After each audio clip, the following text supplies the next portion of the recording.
पूर्वी दिल्ली की मयूर विहार पुलिस ने सुलझाया हत्या की गुत्थी। दोस्त ने ही की थी दोस्त की हत्या। परिजनों ने लगाया पैसे के लेन देन को लेकर हत्या का आरोप।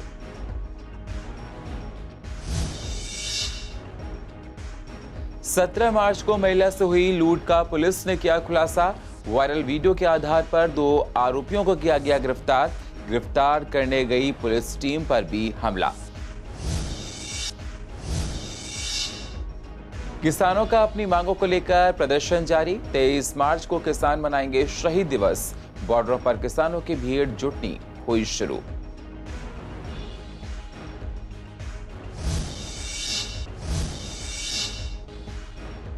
दिल्ली मेट्रो में सफर हुआ और भी आसान। अब टोकन के जरिए भी कर सकेंगे यात्रा।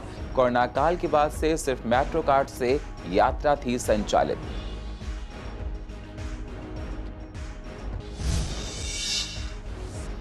और नगर निगम के साफ सफाई को लेकर वादे साबित हुए खोखले। कृष्णानगर के एक पार्क की हालत जर्जर से भी बदतर। शिकायत करने पर भी नहीं हुई कोई कार्रवाई।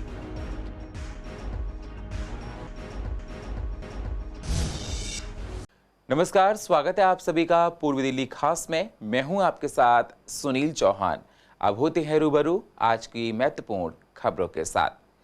पूर्वी दिल्ली पुलिस उपायुक्त दीपक यादव ने हत्या का खुलासा करते हुए एक युवक को गिरफ्तार किया है। उन्होंने जानकारी देते हुए बताया कि आरोपी ने युवक की अपना जुर्म कबूल कर लिया है। आरोपी ने पुलिस पूछताछ में बताया है कि मृतक भरत उसके साथ पिछले काफी समय से अप्राकृतिक यौन संबंध बनाने का दबाव बना रहा था, जिसके चलते उसने भरत की हत्या कर दी। आरोपी का नाम मोनू है। वहीं मृतक भरत के परिजनों का आरोप है कि पैसे के लेन देन के चलते हत्या की गई है। तो वहीं पुलिस ने आरोपी मोनू को गिरफ्तार कर लिया है और आगे की जांच की जा रही है। पूरा मामला पूर्वी दिल्ली के मयूर विहार का बताया जा रहा है। मयूर विहार पुलिस स्टेशन में आज सुबह तकरीबन 4:30 बजे एक इंसिडेंट रिपोर्ट हुआ है। इसमें मोनू नाम के एक शख्स ने अपने ही दोस्त भारत की पत्थर से सर पे मार के हत्या कर दी। इस संदर्भ में एक मुकदमा दर्ज कर लिया गया है मयूर विहार पुलिस स्टेशन में दफ़ा 302 आईपीसी के तहत, और जो एक्यूज्ड है उसको अरेस्ट कर लिया गया है। अभी तक की शुरुआती पूछताछ में इस तरह की बात सामने आई है कि जो डिसीज़ हैं वो एक्यूज से सेक्सुअल फेवर्स डिमांड करता था, और इसी कारण की वजह से उसने उसके सर पे ईंट मार के उसकी हत्या कर दी। दिल्ली के नॉर्थ डिस्ट्रिक्ट क्षेत्र में 17 मार्च को महिला से लूटपाट का एक वीडियो वायरल हुआ था, जिस वीडियो के आधार पर पुलिस ने कार्रवाई करते हुए दोनों बदमाशों को पकड़ने में सफलता हासिल की है। साथ ही पुलिस को 17 मार्च को ही मजनू के टीले इलाके में हुई एक महिला की हत्या का भी मामले का खुलासा हो गया है। दोनों आरोपी गीता कॉलोनी के रहने वाले हैं। दोनों आरोपियों को पुलिस गिरफ्तार करने पहुंची तो परिजनों ने उसका विरोध किया, जिसके चलते पुलिस को हवाई 3 फायर भी करने पड़े। बाद में पुलिस के काम में बाधा डालने का एक और मामला आरोपियों और उनके परिजनों के खिलाफ दर्ज किया गया। आरोपियों के खिलाफ लूट के कई मामले भी दर्ज हैं। किसान आंदोलन के चलते हुए 117 दिन हो चुके हैं। किसान अपनी मांगों को लेकर अभी भी डटे हुए हैं। साथ ही किसान अब 23 मार्च को होने वाले शहीद दिवस की तैयारियों में जुटे हुए हैं। किसानों का कहना है कि 23 मार्च को हम शहीद भगत सिंह को याद करते हुए शहीद दिवस मनाएंगे, जिसके चलते बॉर्डरों पर भारी संख्या में युवाओं का जुटना शुरू हो गया है। किसानों का कहना है कि शहीद दिवस को लेकर हमारी सभी तैयारियां लगभग पूरी हो चुकी हैं और ये कार्यक्रम शांतिपूर्वक तरीके से चलेगा। 27 नवंबर को हम आए थे शुरू में, जब से 2-4 बार गांव भी गया हूं, फिर इधर आया हूं। हमारे युवाओं में बड़ा जोश है इस समय। अभी हमने मैं बुलंदशहर से हूं, तहसील शिकारपुर है मेरी। अभी हमने अपनी तहसील में एक प्रोग्राम चलाया था पदयात्रा का। उस पदयात्रा में हम एक पदयात्रा में 5 गांव करते थे, तो हम 5 पदयात्रा कर चुके हैं। तो सभी आ रहे हैं। बड़े शांतिपूर्वक हम इस दिवस को मनाएंगे। ये हमारा भगत सिंह हमारे लिए एक गौरवशाली इंसान थे, तो इसका हम बड़ा सम्मान से और उससे इसको मनाएंगे। शहीद आजम भगत सिंह, सुखदेव, राजगुरु, इन्होंने कल शहादत दी थी देश को, तो इस शहादत दिवस को भी कल हम लोग मनाएंगे। इन 4 महीनों में जो भी इस तरह के बढ़िया दिन आए हैं उनको हम लोगों ने मनाया है, तो कल भी भगत सिंह जी के उपलक्ष्य में शहादत दिवस मनाएंगे। बड़ी संख्या में लोग आ रहे हैं, कई जगह से यात्राएं लेकर के लोग आ रहे हैं। तो बड़ी संख्या में कल लोग जुटेंगे और शहीद आजम भगत सिंह का शहादत दिवस पूरी गरिमा और सम्मान के साथ मनाया। दिल्ली में मेट्रो का सफर करने वालों के लिए अब आसानी हो गई है, क्योंकि कोरोना काल के बाद जब मेट्रो का संचालन शुरू किया गया था तो सिर्फ मेट्रो कार्ड से यात्रा की अनुमति थी। ऐसे में यात्रियों को दिक्कतों का सामना भी करना पड़ रहा था कि अगर वो कार्ड भूल गए तो उन्हें दूसरा कार्ड बनवाना पड़ता था या यात्रा नहीं हो पाती थी। लेकिन अब यात्रियों के लिए टोकन के जरिए यात्रा की अनुमति दे दी है, जिस पर कुछ यात्रियों का कहना है ये अच्छी बात है कि पहले कार्ड से यात्रा करनी होती थी, जिससे कई लोगों को परेशानियां उठानी पड़ती थी। कभी कार्ड के रिचार्ज में प्रॉब्लम आती थी तो कभी ऑनलाइन कार्ड कई रिचार्ज नहीं हो पाते थे, और अब टोकन लेकर हम आसानी से यात्रा कर सकते हैं। नहीं, दिक्कत नहीं हो रहा है, अलाउ तो कर दिया है। हम तो NSP से आए, नेताजी सुभाष पैलेस से, और टोकन लिए थे। टोकन कर दिया तो सही है सर, कि क्योंकि पहले रिचार्ज करवाना, पहले ये 150 के कार्ड में 100 रुपया देता था बैलेंस, इसके बाद यात्रा कर सकते हो। और अभी तो टोकन ले लेते, जहाँ जाना होता 40 रुपये चाहे 50 रुपये के ले लेते टोकन। कॉमन मैन के लिए तो बेस्ट है, उसमें तो कोई दो राय नहीं है, क्योंकि वो अगर 30-35 रुपये में वन टाइम में करेगा, अगर कस्टमर केयर कराएंगे 200 रुपीज़ लगेगा, मिनिमम 100 है। एक तरफ जहां पूर्वी दिल्ली नगर निगम साफ सफाई के लाख वादे करती है, तो वहीं दूसरी तरफ उसी के कुछ आला अधिकारी की अनदेखी के कारण से लोगों को दिक्कतों का सामना भी करना पड़ता है। कृष्णा नगर में बने इस पार्क की हालत पिछले लंबे समय से खराब बनी हुई है, तो वहीं फैली गंदगी के चलते लोग अब पार्क में आने से भी कतराते हुए नजर आ रहे हैं। साथ ही लोगों में पार्क में फैली गंदगी को लेकर बीमारियों का भी डर बना हुआ है। लोगों का कहना है कि कई बार अधिकारियों और जनप्रतिनिधियों को इसको लेकर अवगत कराया जा चुका है, लेकिन कोई भी इस तरफ ध्यान नहीं दे रहा है। ये पार्क जो है गांव घोंडरी से टच है, जो कि 450 साल पुराना गांव है। मात्र एक ऐसा पार्क है कि जो ये इसमें जो उनके एरिया में आता है, जो तो इस पार्क को देखना चाहिए कि कोई गांव का या आसपास की कॉलोनी का कोई बीमार आदमी है, वो अपने स्वास्थ्य को लेकर आएगा, लेकिन पार्क की कोई ऐसी सिचुएशन नहीं है कि यहाँ पे कोई आदमी जो अपने वॉक करने के लिए आ सके। वो तो बाद में लगवाएं, पहले तो जो गंद यहाँ पे है उसको साफ कराया जाए कि MCD के अंदर आने वाले पार्क की ऐसी स्थिति है।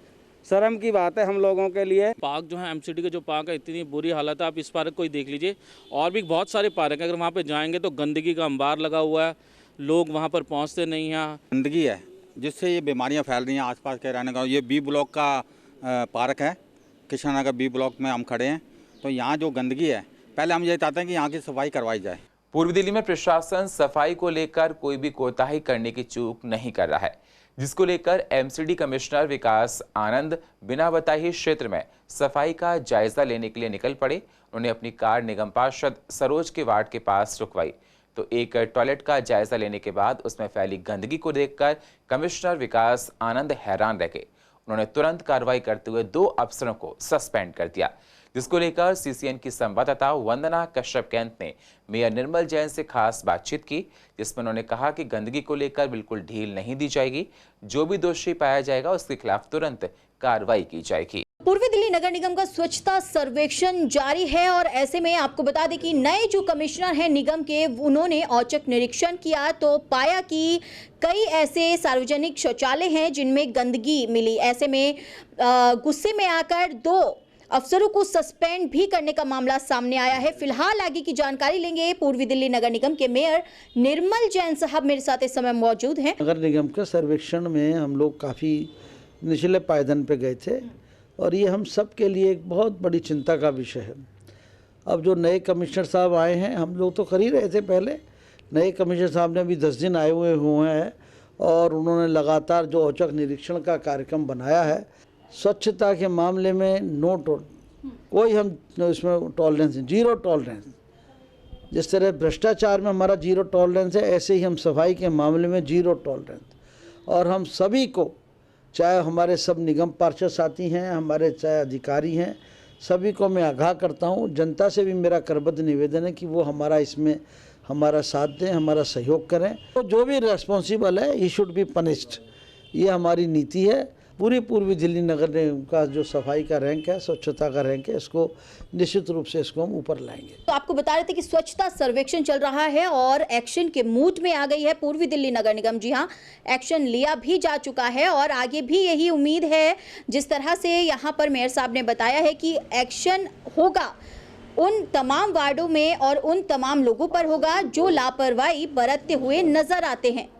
कैमरा पर्सन मोहित के साथ मैं वंदना कश्यप, कैंट, CCN। सोमवार से दिल्ली सरकार के अस्पतालों में सुबह 9 बजे से रात 9 बजे तक वैक्सीनेशन शुरू हो गया है।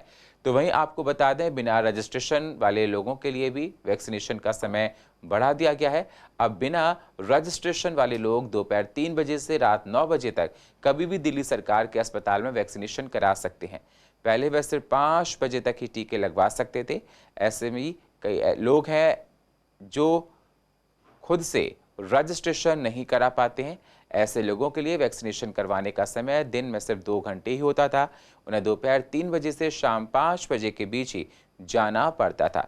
तो वहीं स्वास्थ्य मंत्री ने कहा कि अब बिना रजिस्ट्रेशन वाले लोग दोपहर 3 बजे से रात 9 बजे के बीच टीका लगवा सकते हैं। राजीव गांधी में आज से 6 सेंटर पे सारी सुविधाएं शुरू हो चुकी हैं और चाचा नेहरू के लिए भी सभी जगह चिन्हित कर ली गई हैं और लेकिन आज किसी कारणवश वो पूरी साइट शुरू नहीं है, जो कि कल से हम जो है चाचा नेहरू में भी शुरू कर देंगे। सर, इन 6 सेंटर में क्या टाइमिंग है वैक्सीनेशन की और क्या रजिस्ट्रेशन वाले ही करा सकते हैं या कोई भी लगवा सकता है वैक्सीन? देखिए, प्रायोरिटी तो ये हम चाहेंगे कि लोग रजिस्ट्रेशन करा के आएँ और लेकिन अगर वॉक-इन आते हैं तो वो वॉक-इन को भी वैक्सीन अब पहले भी लग रही थी, लेकिन अब उसके लिए हम कोशिश करते हैं कि 3 बजे के बाद जो है ना वो आएँ और जिन्होंने रजिस्ट्रेशन कराने में कोई दिक्कत आ रही है या वॉक-इन पेशेंट है तो उनको भी वैक्सीन मिल देंगे। अभी तक on an average 200 vaccine per day दोनों सेंटर पे हो रही है, चाचा नेहरू में भी और यहाँ पर भी राजीव गांधी में भी। हमारे दोनों साइड पे सीनियर सिटीजन कोई 40-50% के बीच में ही है और अच्छा रिस्पांस आ रहा है। जब भी आप अभी जाएंगे देखेंगे काफ़ी संख्या में सीनियर सिटीजन दोनों सेंटर पे दिखाई देंगे आपको। सर, जो 6 सेंटर बनाए गए इनमें क्या सिर्फ दिल्ली वाले ही वैक्सीन लगवा सकते हैं या कोई ID प्रूफ दिखाना पड़ेगा? किस तरीके से पहचाना जाएगा जो रजिस्ट्रेशन नहीं करा के आएगा? देखिए, बिना वेरिफिकेशन के तो कोई भी आदमी सेंटर पे नहीं आ सकता। जैसे ही आएगा वो जो रजिस्टर्ड है वो जो ID उसने अपलोड किया हुआ उसके हिसाब से वो लेके आएगा और जो वॉक-इन आते हैं उनके पास भी कोई ना कोई ID ज़रूर होना चाहिए। वैक्सीनेशन इंडिया में किसी भी कोने का होगा उसको वैक्सीनेशन लग सकता है, लेकिन ID उसको देना पड़ेगा। पूर्वी दिल्ली में हाल ही में हुई बैठक में वर्टिकल गार्डन का मुद्दा उठाया गया था, जिसमें कई दिनों से वर्टिकल गार्डन में जो पेड़ लगाए गए थे उनके सूख जाने की बात रखी गई थी, जिसके कारण से पेड़ों की देखरेख ना करना या समय से पानी ना देना माना जा रहा है। जिस मुद्दे को लेकर बीजेपी पार्षद ने बैठक में उठाया तो वहीं मुद्दे को लेकर बैठक में मौजूद अधिकारियों की बोलती बंद नजर आई और वो मौन ही बैठे रहे। जोन के बाहरी दीवारों पर बनाए गए गार्डन श्रम की बात है कि अफसरों के लिए कि उस जोन की बिल्डिंग के बाहर का गार्डन सूख गया। लाखों करोड़ों रुपए लगा देते हैं हम और उसके बाद इसका ये हश्र होता है। जो अपना कॉर्पोरेशन का हमारा जोनल ऑफिस है उस पर 3 या 4 लगे हुए, बिल्कुल उसमें से गमले निकल गए, सूखे बंजर हो गए।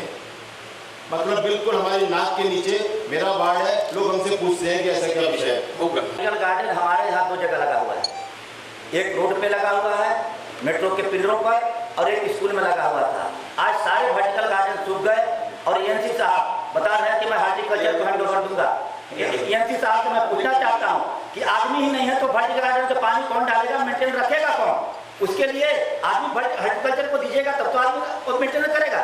54 पार्क है, 5 कर्मचारी हैं, उस पर 4 बुढ़े हैं और आप वर्टिकल गार्डन भी उनको दे रहे हो कि आप हॉर्टिकल्चर को हैंड ओवर कर दिया।